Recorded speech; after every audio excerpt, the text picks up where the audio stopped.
Welcome to the very first episode of Three Friends Philosophize.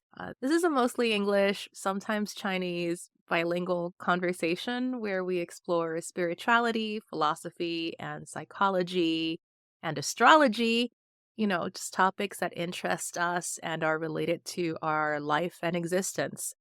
We are three friends. My name is Bas, along with Felicity Hi, everybody. I am Lee. and Robert. Hi, I'm Robert. We also call him 罗教授. He's the professor. And for a while now, we've been having these deep conversations about life. So we want to share them with like minded people. Our goal is not to provide any definitive answers, but we want to expand ideas. We want to invite you to think and to question and to explore alongside with us. It's an experiment, it's a way for us to send our thoughts into the universe, and we hope to connect with others who also resonate with these ideas. By sharing our discussions, we hope we can find people who are willing to exchange perspectives, to challenge us, and to ultimately help us better understand ourselves and the world we live in. In this first episode, we ask a simple yet profound question. What is the soul?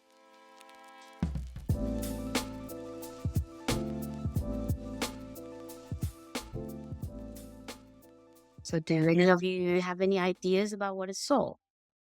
Every time I think about a soul, I think about that Pixar movie Soul, where it's like little globs of glowing, not, I mean, I guess they could be people, but I think animals have souls too.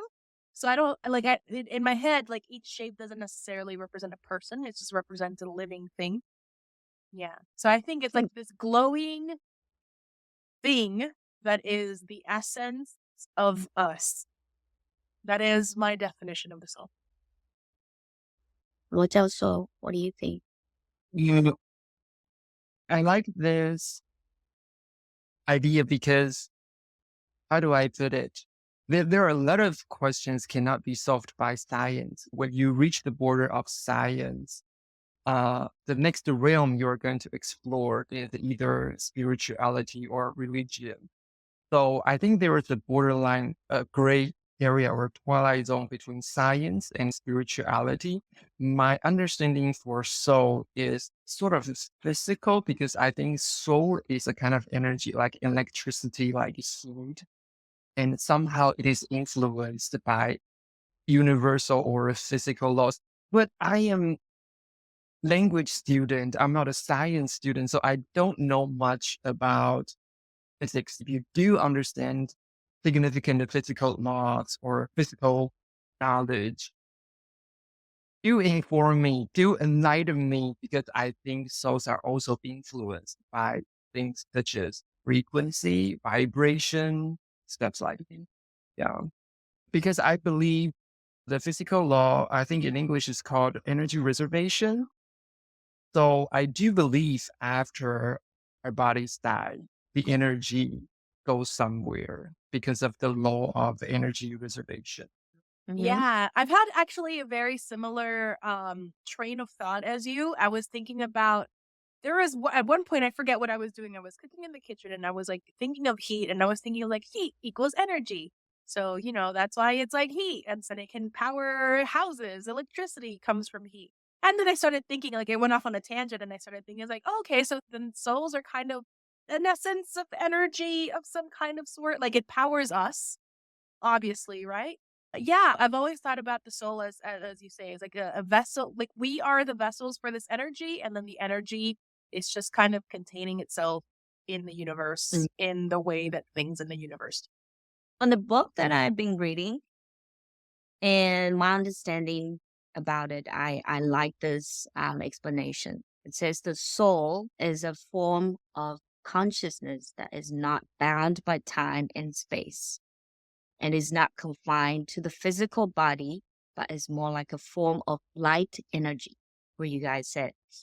Sometimes we can feel that the soul's presence is far greater than the physical body we possess, which is why the soul is also referred to as the higher self. So a lot of people say like body, mind, spirits. I think I see soul as a spirit. Like Mm. you have the mind as the logic, but you have souls. It's less rational. It's more free for me. The spirits need to be free and wander around everywhere, where you come back to your human body form through your mind. The mind is something that you learn from your surrounding, things like that. So it's more rational. So, okay, how would you define the higher self? Because the way that I imagine it is I'm just picturing this ultimate perfect version of me that I should be morally and ethically bound to become. But like I don't want to become that. Like no one can tell me what to become. So I have a kind of like a contradictory quandary where I understand like I want to become the higher self, but I also don't want anyone to tell me who I'm gonna become. You know what I mean? Yeah, I totally know what you mean. I think some call it spiritual guide. Like before the soul become a person, just to continue what I said before about the soul, let me finish this. Like to put it simple, let's use light bulb as a metaphor. Your body is like an outer shell of a light bulb with its own size, shape, and function. So the soul is the light source. Without the soul, the body cannot be called human, just as a light bulb that doesn't shine cannot be called a light bulb. So before the soul becomes a person, which comes out to a human body, a form, a light bulb form, it seeks out its purpose in this lifetime because the soul has a natural tendency to evolve. We will be talking about that in our later episodes.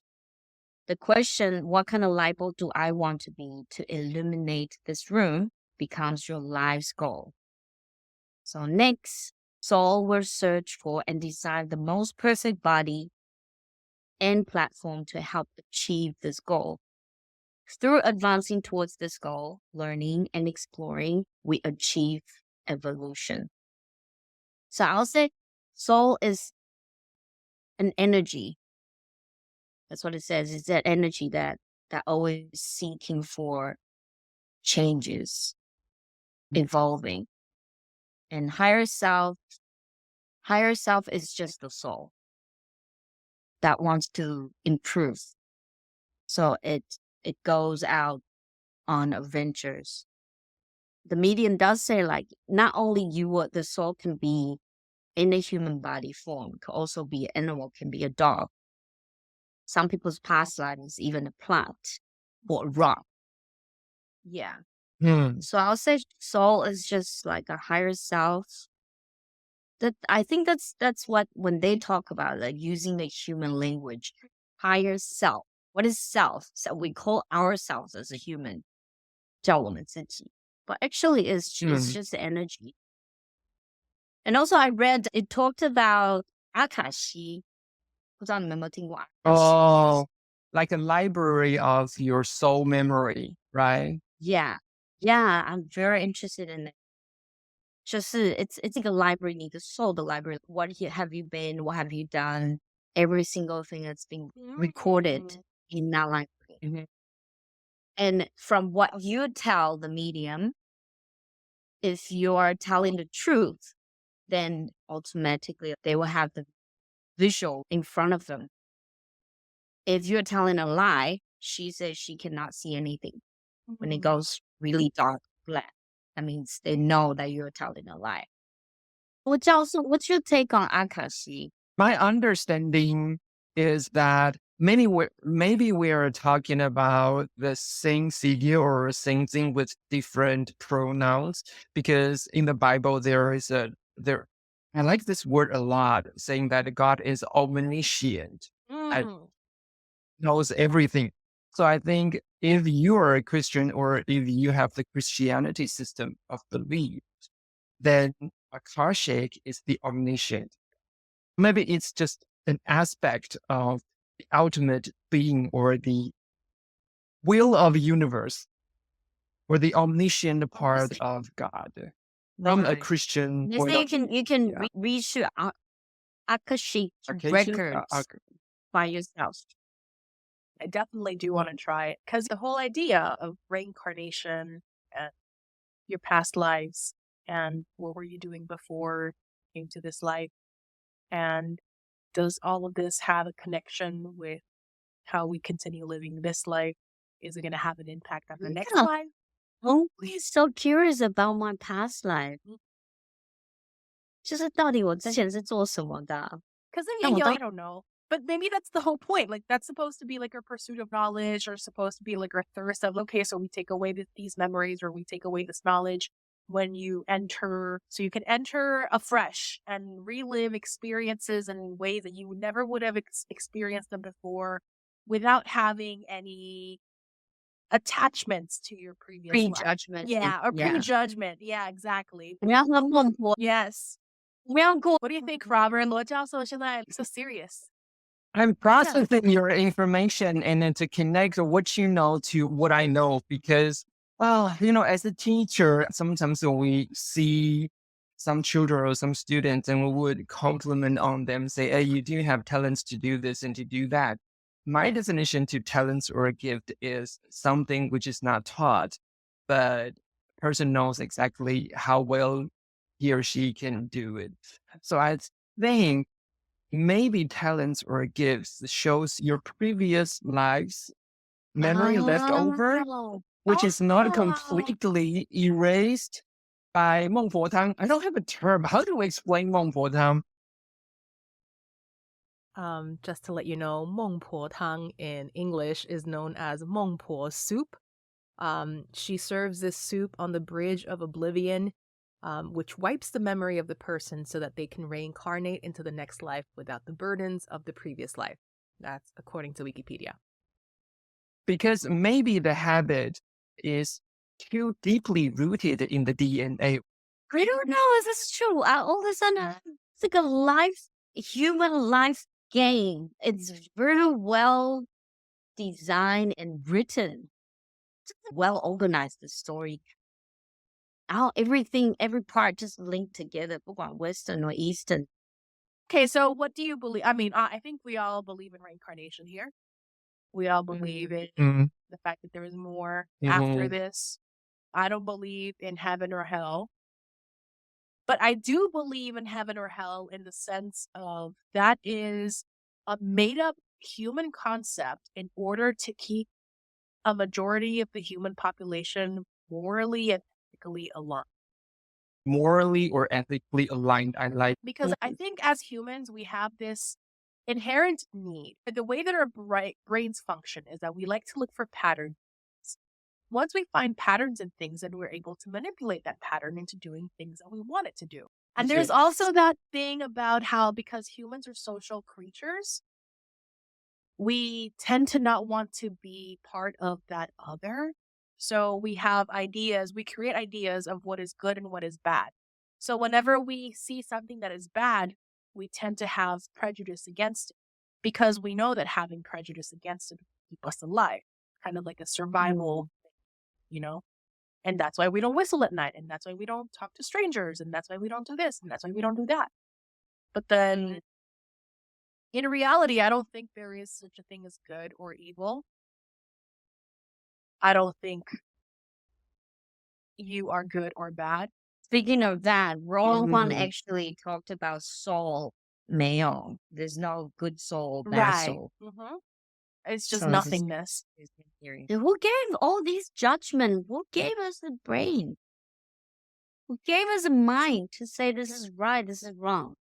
I believe the right and wrong, all these are defined by majority. It's the majority control. It is definitely a majority rule.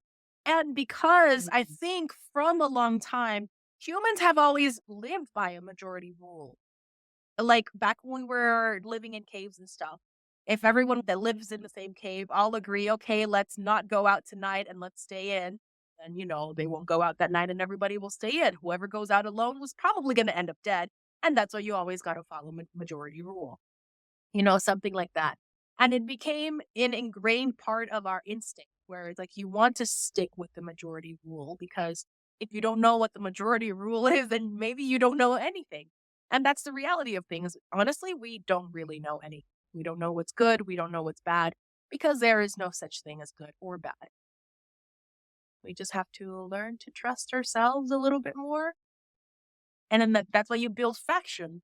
And that's why this other group of people decided to go live in the cave next door because they don't agree with our rules. And so, I actually believe the existence of heaven and hell because I want to believe, but I can totally understand and support what Buzz says because, again, this is also according to the experiences of being a language teacher. Uh, I have a lot of questions that cannot be solved even by linguists because talking about adjectives, when we ask questions about measurements, so when I ask you, how tall are you? Does it make sense to ask, how short are you? So why do we just habitually agree when we want to know the height of a person, then we have an agreement to ask, how tall are you? And it doesn't make sense to say, how short are you? But if I ask, how short are you? Do you really understand? Or can you understand what I really mean? Or how old is the building instead of how young is the building? yes. Like, who decides why old is proper here? So why the majority wants to forbid the other side, like the other group choice of words? When I was younger as an English major, I think Western literature or the Western systems or Western civilization provide me everything I wanted to know. So I think from Western civilization, it's very obvious that they stick to the system of binary approach, just like what Buzz has earlier mentioned. Either you are right, I'm wrong, or just the other way around. But I think in ancient Eastern civilizations, think of the picture of Tai Chi. So there's yin and Yeah. yang, and there's yang and yin. So maybe two extremes exist at the same time. So I think maybe if we see this from an Eastern civilization or a more Oriental viewpoint, maybe heaven and hell coexist together in our dimension or maybe in other dimensions, but we are not able to get access to that. It has something to do with vibration because our vibration. So if we think here, we vibrate with higher frequencies, like higher self, higher being, then we are more likely to perceive or to observe what's happening in the place where it is called heaven. But it's in our dimension. But if we vibrate together with lower frequency, it is easier for us to see the thing which is called hell. I think that's why in Buddhism it says 天堂一念地狱. So it depends on the way you see or you understand the world. Someone actually mentioned something about this, like ghost is lower vibration, lower frequency than human, whereas fairy is in between. How do we elevate ourselves? How do we vibe to a higher Well, frequency? elevate. That's a good question. So let's bring the topic back to how do we higher vibrate or how do we Yeah. enhance our vibration? I think my suggestion is just go to the nature. Go experience things that you don't usually see. Go travel. Yeah. Adventures, go to the nature, do things that you like. Yeah, just do things that makes you happy. Mm-hmm. Help people and let other people help you.